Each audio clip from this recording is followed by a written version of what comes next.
All right, Coach, we're going to take a look at a couple protection clips from the Dallas Cowboys. Obviously, they played a couple teams here. And everyone's, after a game like that, everyone's a protection expert, right? And so here we go. We got a max look here. And I think there are some issues with going max pro. Yep. And one of the issues is I think you get poor pass protectors, running backs, on linebackers who are great blitzers, as opposed to kind of spreading it out and letting guys play football. Yes, and there are some things that you can do, as we talked about earlier.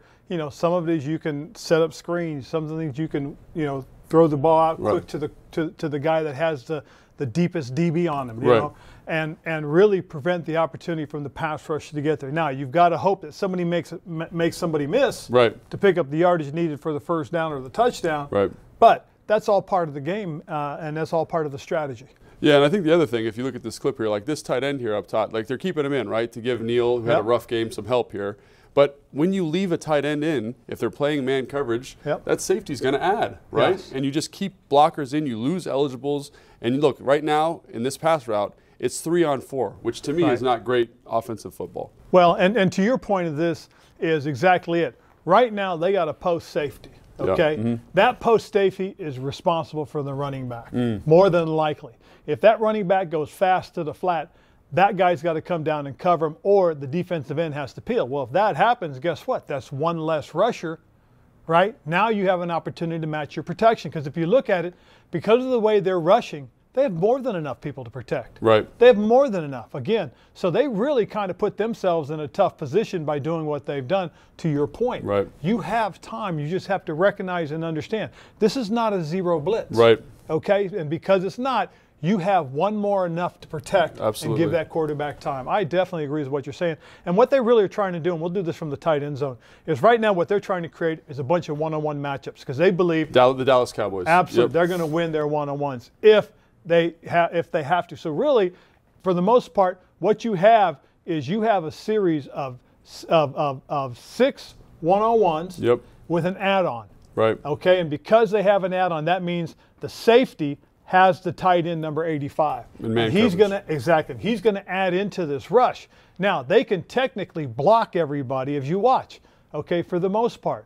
So what's going to happen is, okay, the whole left side of the offensive line is going to be responsible for those left 3 rushers. Yes, right. The back's going to come down, and he's going to pick up 55. Right. They're going to fan 64 to the 3 technique. 73 is going to take Parsons, and 85 technically will be responsible for the safety, which means you can block everybody. Absolutely. But this is what Dallas wants. They want a series of one-on-ones. Right.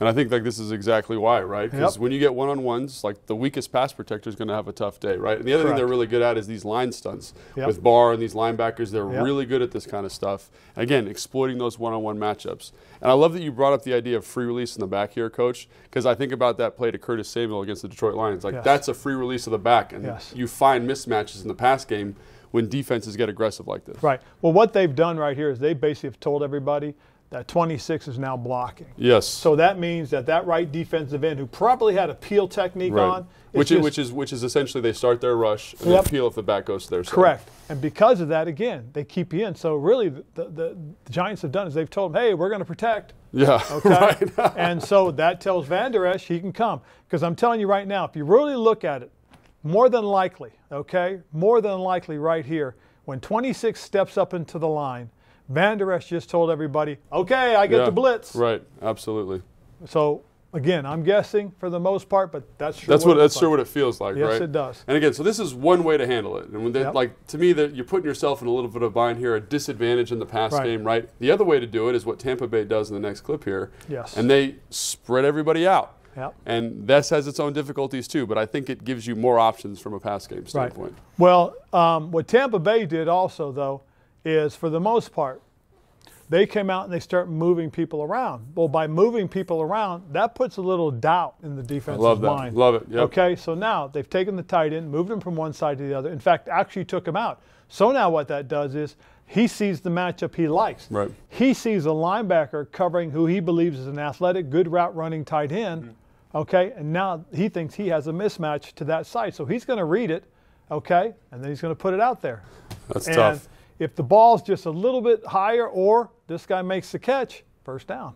Yeah, and I think the thing about, and I love this. I love that the motion tells you the coverage, tells you the matchup you want. Yep. All those things are so important for the quarterback because it lets him play fast and get the ball out of his hands. Right.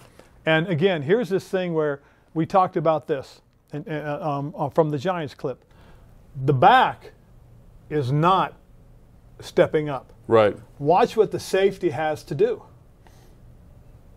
Oh, yeah. Love that. Mm-hmm. Right. So to your point earlier, if you threw some sort of quick screen or just something quick to the back right now, with all this open space, there's a good chance that back can make one guy miss. Especially if that's DJ McKissick. I think that's a good matchup you like there. Absolutely. And then if you go to the end zone, Coach, I think the other thing you talked about in terms of one-on-one matchups is like understanding offensive line rules here, right? So the offensive line, this is a 5-man protection. They have the 5 big guys here, right, who I'm assuming is Parson, the 4D lineman. So I think a lot of fans see 6 run free here and say, oh, the offensive line screwed up.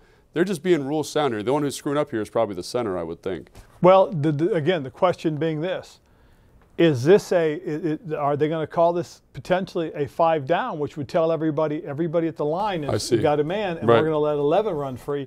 If you let 11 run free, would he have gotten there as quick as 6 got there? That's a good point, right? Identifying the most dangerous rusher, right? Correct. So again, that's one of the things that we have to go through, and hopefully our center makes the right call or our quarterback corrects it and makes the right call. And we can pick it up and give the quarterback enough time because, again, he had time, but if he had a little bit more time, he could have thrown a better pass, basically complete it for a first down. And that's nice to have the flexibility there, too, because I think a lot of, like me, kind of a novice in football, like I see that 5 bigs, they got to block the 5 bigs, but not necessarily. You could have got a money call, 5-0 there, and got that protected up, and Tom Brady would have had a first down there, which is exactly what you're looking for, right? Exactly.